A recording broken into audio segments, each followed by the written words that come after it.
Caros colegas, quero, em primeiro lugar, agradecer o gentil convite da professora doutora Sorano Raluca e do professor Leonardo Niro Nascimento, bem como a disponibilidade de meus colegas de organização deste evento, e é com alegria e orgulho para mim estar aqui com vocês para esta conferência.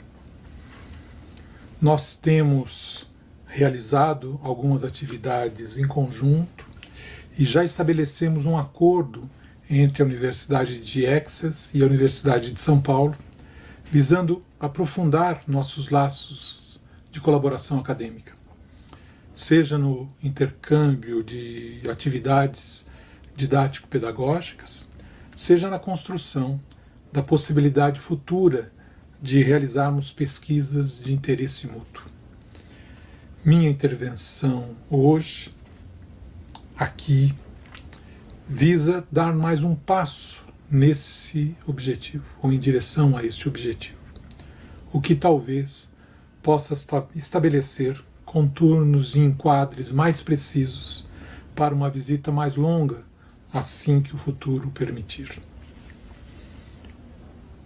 Como ponto de partida, resolvi primeiro dar o quadro geral do tipo de pesquisas que tenho desenvolvido e depois focar minha apresentação de hoje num dos temas desenvolvidos com alguns de seus resultados já publicados no International Journal of Psychoanalysis, que tem mostrado um certo interesse dos psicanalistas, psicólogos e filósofos na epistemologia da psicanálise, especialmente no que se refere às suas produções teóricas, ou ainda, em outros termos, uma análise da metapsicologia, sua natureza, função e destinos dentro da história da psicanálise, analisando e confrontando as posições de Freud e de Winnicott. O aprofundo do estudo da obra de Winnicott me levou não só a afirmar que ele se afastou da metapsicologia freudiana, como a dizer que ele fez modificações na ontologia e no telos do desenvolvimento e do processo analítico. Com a introdução da noção de ser, da noção de que criamos o mundo no qual vivemos, do falso e verdadeiro self, da espontaneidade e da centralidade e universalidade da ação de brincar e etc. Isto tudo levou a psicanálise do lugar epistemológico proposto por Freud, de considerá-la como uma ciência da natureza, para o campo das ciências hermenêuticas, tomando então a psicanálise como uma ciência objetiva da natureza humana, que pode ser considerada como sendo a realização, no campo da ciência, da psicologia científica esperada pelos fenomenólogos e existencialistas modernos, tal como analisei no meu livro, publicado em 2020, Psicanálise de Ser, a teoria winnicottiana do desenvolvimento emocional como uma psicologia de base fenomenológica. Haveria aí diversos temas a serem abordados, e dentre eles a análise da teoria psicanalítica do desenvolvimento redescrita por Winnicott, como sendo uma teoria da dependência ou uma teoria do desenvolvimento do ser. Bem como a análise da psicanálise não só como um método de cura pela palavra, mas também como um método de cura pela realização ou reparação dos modos de ser no mundo com o outro, sem perda de si mesmo, sem perda em demasia da espontaneidade. Este é o quadro geral das minhas pesquisas e de meu pensamento. Haveria muitas coisas a abordar, mas começarei e me delimitarei à apresentação e análise do meu ponto de partida epistemológico, ou seja, a compreensão do que é a metapsicologia e seus destinos na psicanálise, deixando os outros temas para outras oportunidades. Para ser objetivo, num tempo muito curto que tenho para analisar um tema tão complexo e difícil, vou primeiro retomar o resumo de 4 dos meus artigos, mostrando o quadro epistemológico conceitual de minhas propostas, bem como minha posição no que se refere à necessidade e dificuldade de estabelecer diálogo e comunicação efetiva entre os diversos sistemas semânticos teóricos da psicanálise. Resumo dos artigos publicados. Primeiro, meu artigo publicado em 2005, As Especulações Metapsicológicas de Freud, cujo resumo leio para vocês. Este artigo pretende analisar a natureza e a função da teoria metapsicológica na psicanálise freudiana. Mostro que a teoria psicanalítica de Freud é composta por uma parte empírica, a sua psicologia dos fatos clínicos, e uma outra especulativa, a metapsicologia. Esta última é considerada por Freud uma superestrutura especulativa de valor apenas heurístico, passível de ser substituída por outras superestruturas do mesmo tipo. Sustento ainda que sua metapsicologia é fruto do método especulativo, cujos fundamentos foram elaborados por filósofos e epistemólogos anteriores a Freud, entre eles Immanuel Kant e Ernest Mach.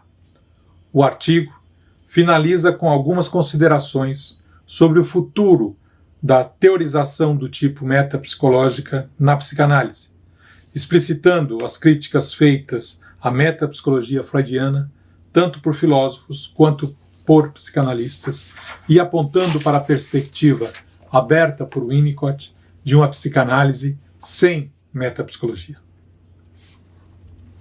Segundo, meu artigo publicado em 2007, Winnicott e a rejeição dos conceitos básicos da metapsicologia de Freud, cujo resumo leio para vocês. Neste texto, pretendo mostrar que Winnicott abandonou os conceitos fundamentais da metapsicologia freudiana, a saber, os conceitos de pulsão, aparelho psíquico e libido. Para isso, explicito primeiramente o que é a metapsicologia para Freud, caracterizando-o como uma superestrutura especulativa da psicanálise, cujos conceitos citados caracterizam o ponto de vista dinâmico, tópico e econômico.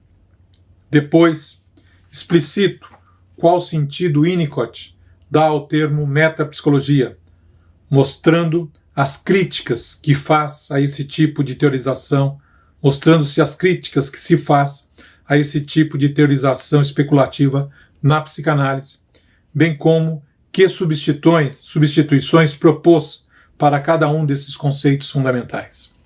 Essa análise torna possível afirmar que Winnicott substituiu a teorização metapsicológica, cujos conceitos não têm referência possível no mundo fenomênico, por uma teorização factual. Terceiro, meu artigo publicado em 2015, discussão sobre o lugar da metapsicologia na obra de Winnicott, cujo resumo leio em diálogo com Martin Girard. Martin Girard mostrou recentemente que Winnicott proporcionou alicerces factuais para a metapsicologia. Neste artigo, a partir da análise da afirmação de Winnicott de que os termos metapsicológicos dão uma aparência de compreensão, onde essa compreensão não existe, o autor sustenta, por um lado, a ideia de que a teorização metapsicológica corresponde a uma superestrutura especulativa da psicanálise, que é um conjunto de construções teóricas auxiliares destinadas a descrever os fenômenos e suas relações. Por outro, que em psicanálise existe a proposição de uma teorização factual referida a fenômenos que não é proposta como se fosse de natureza especulativa. Teorização que pretende oferecer uma descrição sucinta dos fenômenos e de suas relações. Em diálogo com Girard, Green e Assun, eu considero que há razões para distinguir dois tipos de referentes para o termo metapsicologia, um especulativo e outro factual.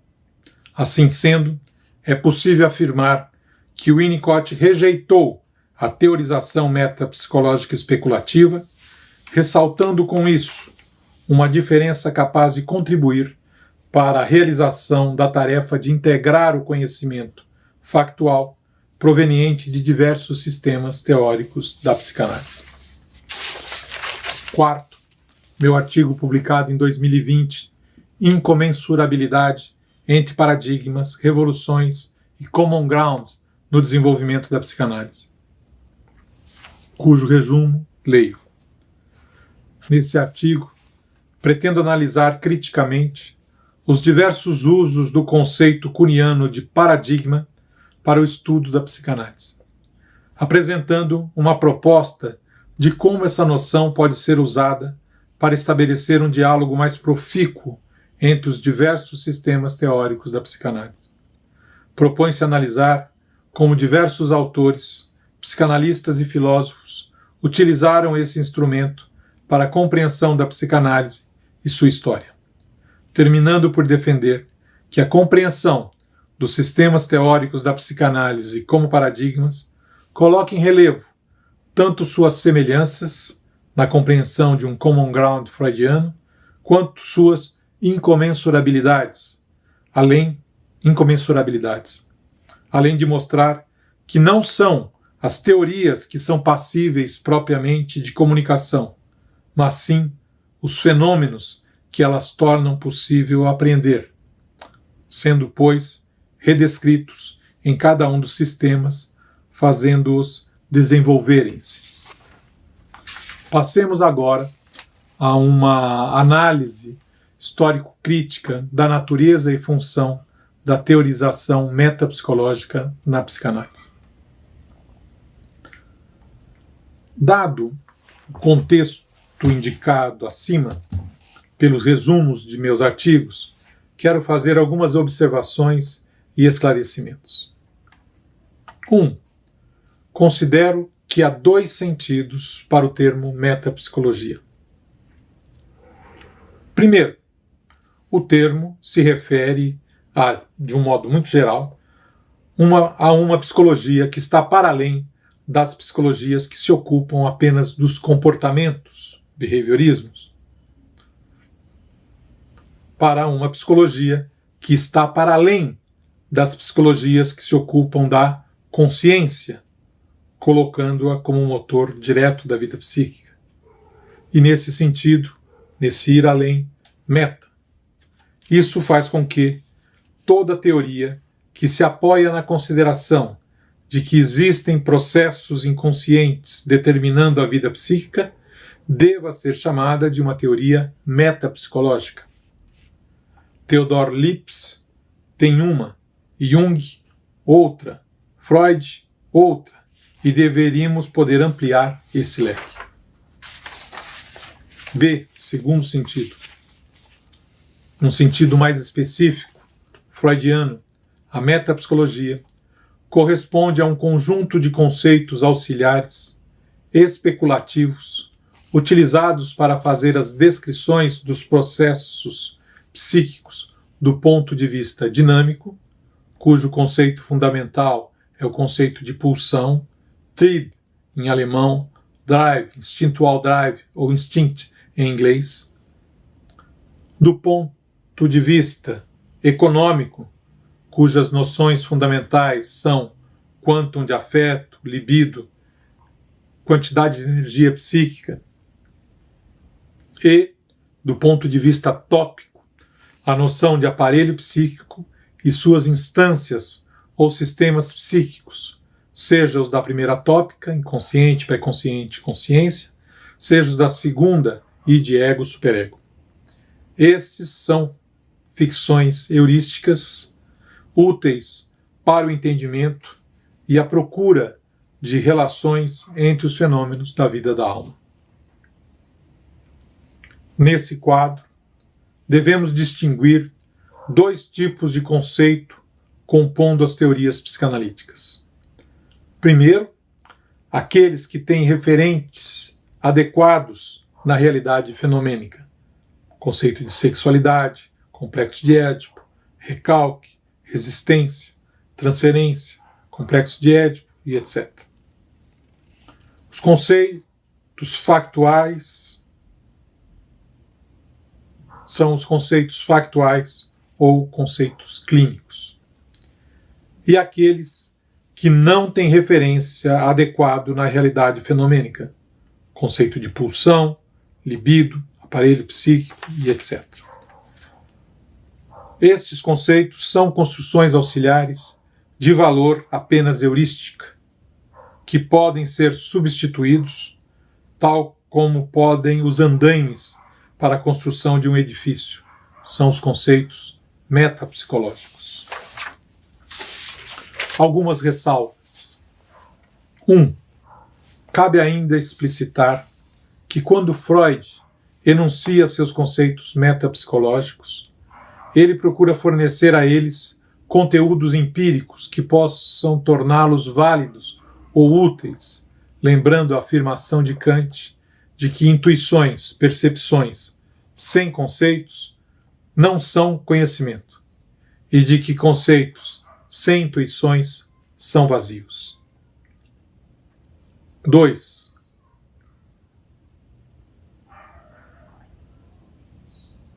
Mais ainda, quando eu estiver afirmando que o Winnicott rejeitou a metapsicologia freudiana, estou me referindo ao fato de que ele rejeita as especulações, mas que manteve as referências empíricas possíveis destes conceitos.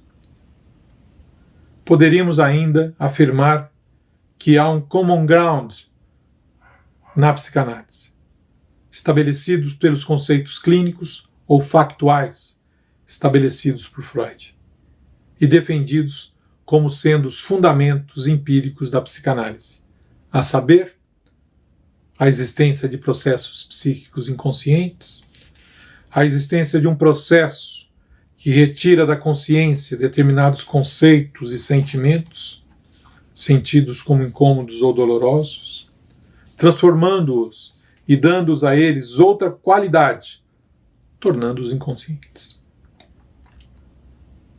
Outro, C. A sexualidade infantil como fundamento, motor da vida da alma. D. O complexo de Édipo como situação universal que organiza os modos de ser e estar do ser humano. E E. O reconhecimento do fato da transferência e da resistência como fenômenos que ocorrem ao realizarmos o método de tratamento psicanalítico. Esses seriam os conceitos fundamentais da psicanálise, empíricos. Qual seria, então, o lugar da metapsicologia na obra de Winnicott?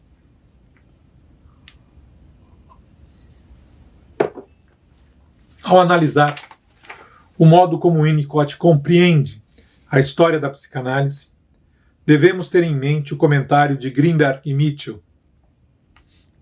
Dizem, Winnicott conserva a tradição de maneira curiosa, em grande parte distorcendo-a.